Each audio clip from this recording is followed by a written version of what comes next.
Okay, so I'm just going to show you how to make the little tutu skirt. So by now you will have maybe fully covered or partly covered. If you want to get this feature at the front, I use quite a fine needle for this. So 42 needle. And all you do, if you put her on the side, you just gently poke. Just poke down the side, and it's the same scenario if you were doing like the ears and you were getting the thickness on the edge, and it will give you that space. And if by the time you finish that the white starts to look a bit dirty, which it can do, just get a very fine piece of the white, pop it over and felt it in. And all I've done here with this contrast, this is it's just a fine wool, um, like a knitting wool. So literally all I've done there is popped it on here, and I've just felted that in all the way around, and it just gives a nice contrast to that. If you think yours is looking a little bit fluffy, or maybe like it's got holes in it, one way of getting rid of the holes, you can just rub it, like massage it gently, and that helps. That helps to get rid of it. You can also use a fine needle, a 40 or 42, and rather than going in that way, just going slanted. So if it looks like you've got a lot of holes, and the lighter colours are a little less forgiving than, like with a darker one like this, you very rarely see the needle holes.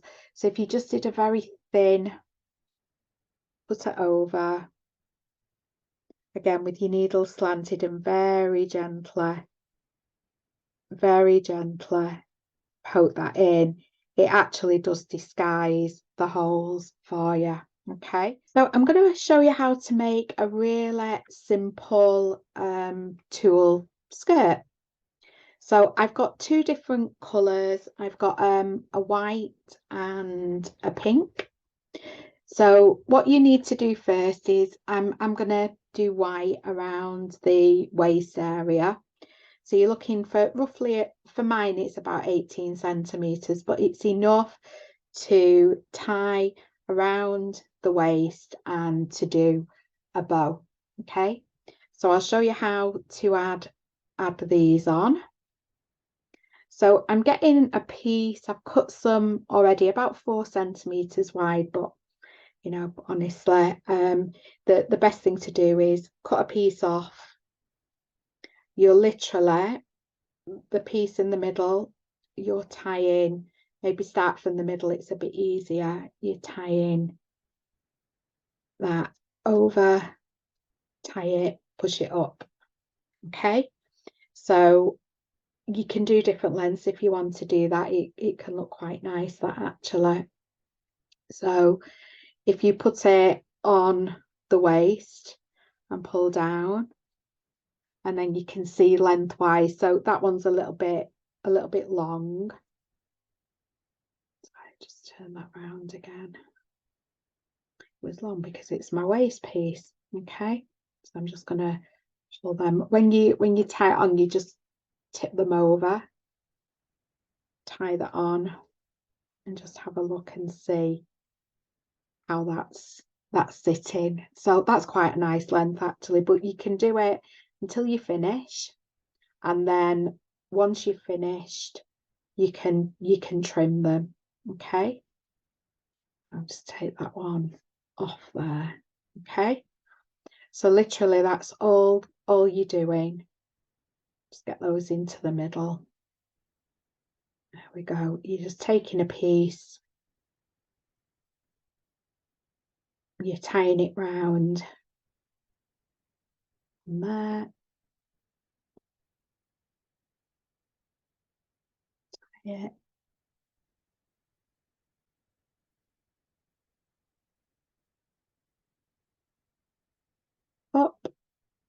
fold it over, and then do the next one.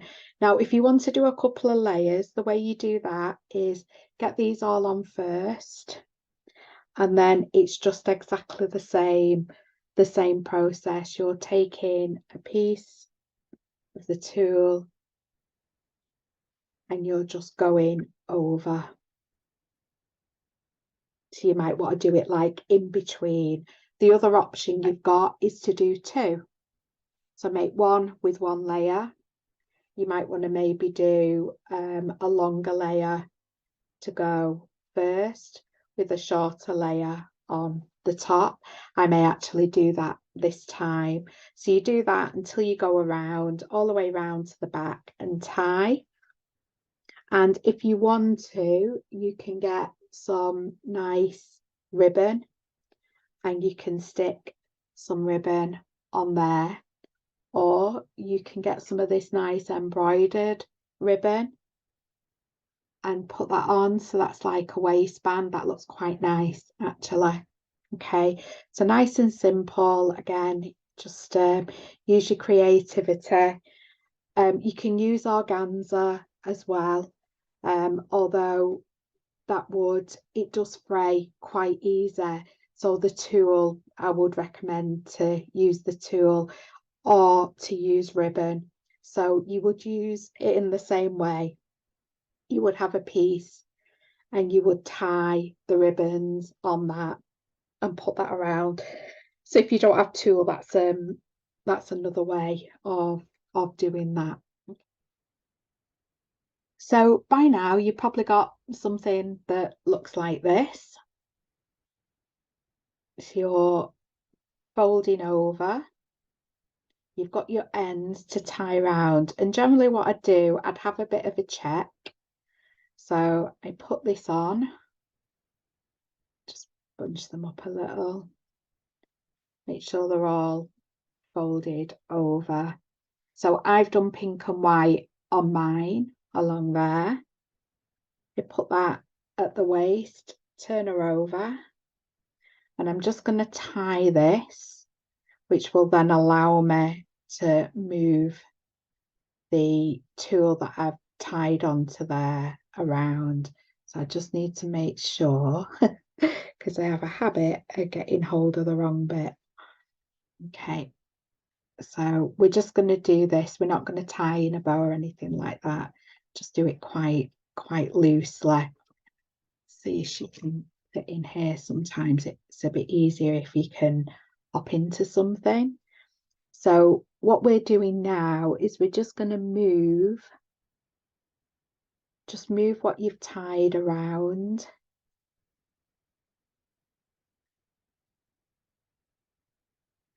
And if there's any areas that you feel, well, I need to maybe fill in there, that's your opportunity really to do that.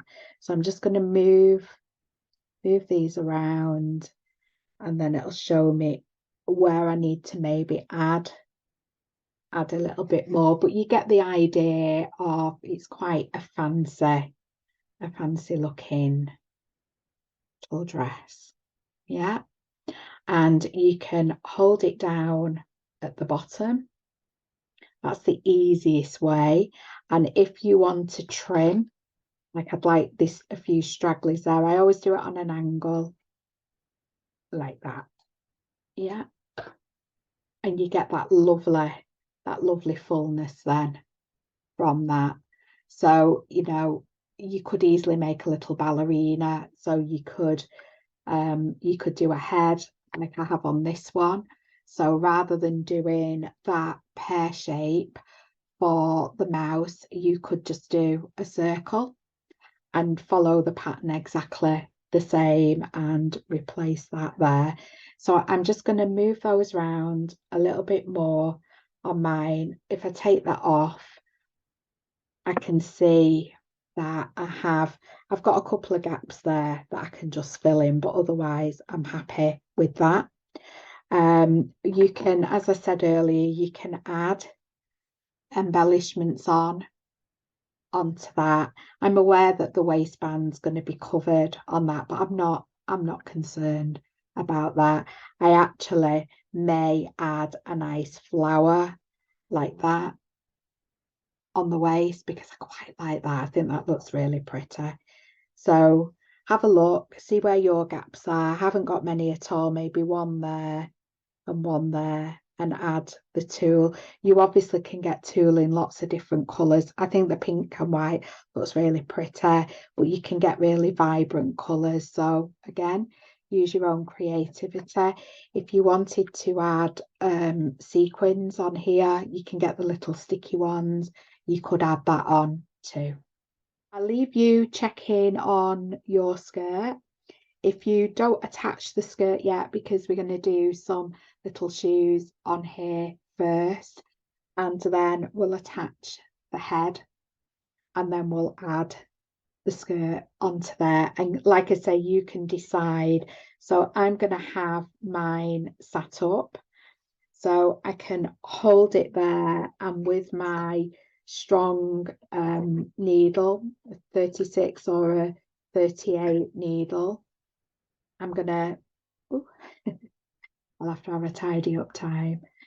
I'll sit her up and I'll keep doing this until I'm happy with how she sits. It's good as well to try that on a hard surface because sometimes the mats are a little bit misleading. You obviously can stick this onto something as well. So again, with this angel, I've stuck her onto some wood, some reclaimed wood. You could do that. There are lots of little finds that you can get in charity shops, you know, little containers and little ornaments where, you know, that would look quite lovely that on there, you imagine with the skirt on.